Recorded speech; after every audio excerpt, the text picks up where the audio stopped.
Yun, pakakot pa sa kayo. Siyempre maraming salamat kila Jimuel sa mga nakasama natin magbuhat dyan sa mga anak ni paring Mike na tropa natin at gumawa ng top load natin. Mamaya makikita nyo yan. Yan lang naman yan sa Pande at saka Pande to Bintog yung ating pinagakutan. Pero syempre simulan natin to sa isang ride dahil wala nga yung truck sa bahay dahil nasa pagawaan niya, pinagawa natin kay paring Mike Metalworks. Ang ginawa nga natin, yan, nag-tricycle tayo, papunta tayong San Jose. San Jose Plaridel, basta ganyan.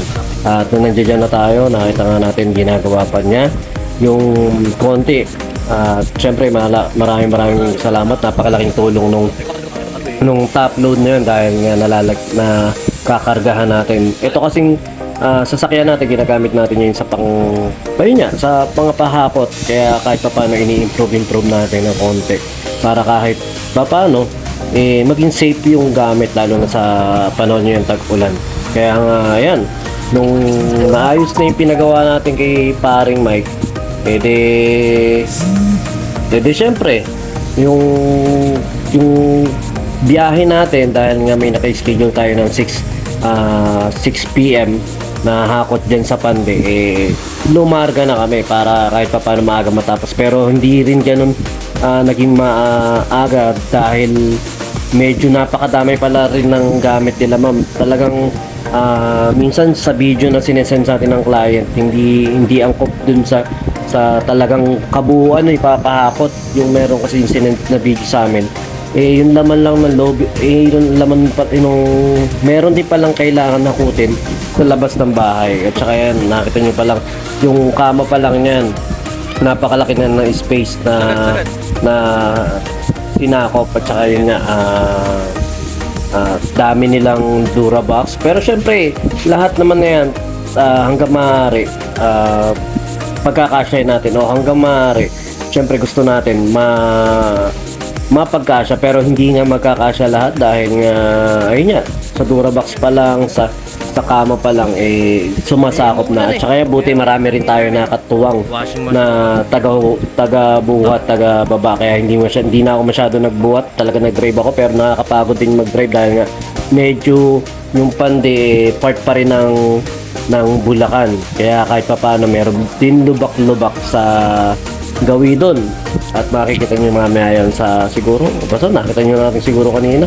At yan, nagdalawang hakot nga kami na hindi ko rin ini-expect na ganun din pala kadami yung gamit ni ma'am. Pero yun nga, pinilit namin magkasya sa dalawang biyahe dahil ayoko rin naman talagang mapamahal din ng gastos si ma'am. Syempre naman kahit pa paano nagdadagdag din tayo sa mga tagabuhat natin. Itong mga tagabuhat natin, mga biglaan lang din yan dahil yung mga nakakasama ko dati may mga pasok at saka yung iba mga busy na, kaya pag ganyan kay paring Mike tayo lumalapit para makahingi ng saklolo sa mga pwede natin makatuwang sa tagabuhat. At ito si Jimuel, lagi kong tinitrain ko ngayon yan dahil nga isang bata na lagi kong nakakalaro ng basketball dito sa Plaridel. Tsaka yan, sa mga tropa natin magpapahakot dyan o may kilala magpapahakot, lipat bahay sa mga may apartment dyan, pag kailangan nyo ng saktong sasakyan, hindi ka lakihan, hindi ka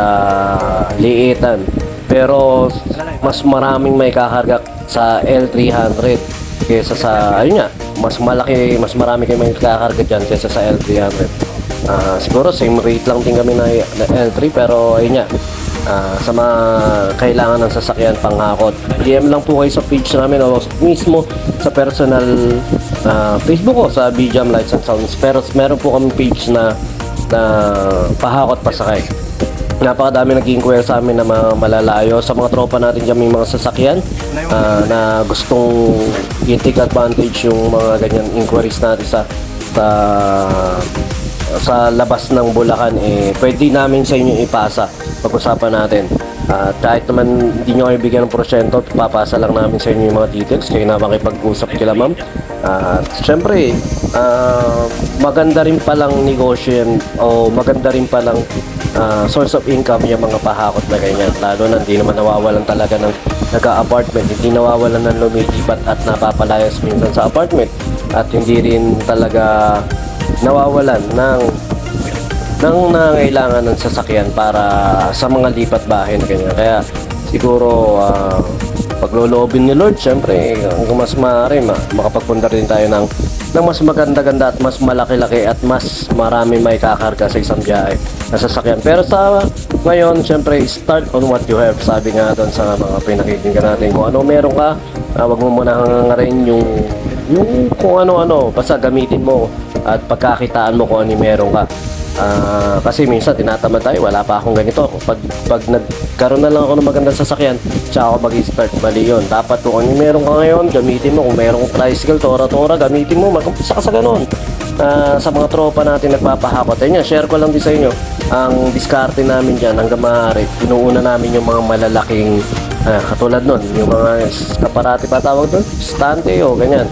Para kahit pa paano, nasusuksukan namin sila ng mga maliliit na pwedeng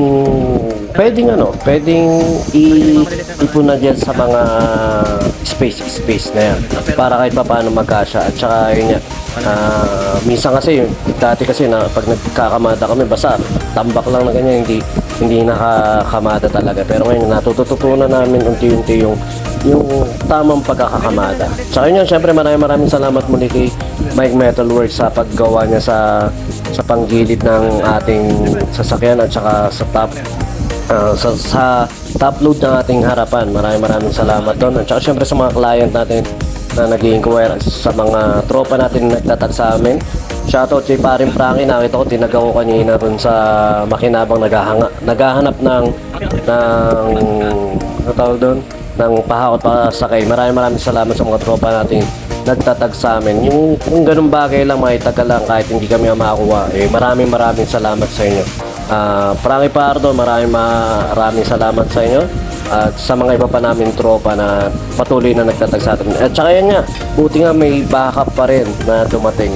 Dahil nga pati may mga aso pa silang kailangan i-dispose. At saka ito nga pala, syempre pagkatapos siya na nagutom yung bata natin, yung si Jimwell, pinafood trip po din muna natin. At saka syempre ito yung ilang mga picture lang. At saka yung boss Mike Metalworks, maraming salamat sa iyo. At saka sa mga anak mo na nakatuwang natin sa pagbubuhat. At saka syempre kay Jimwell, maraming salamat.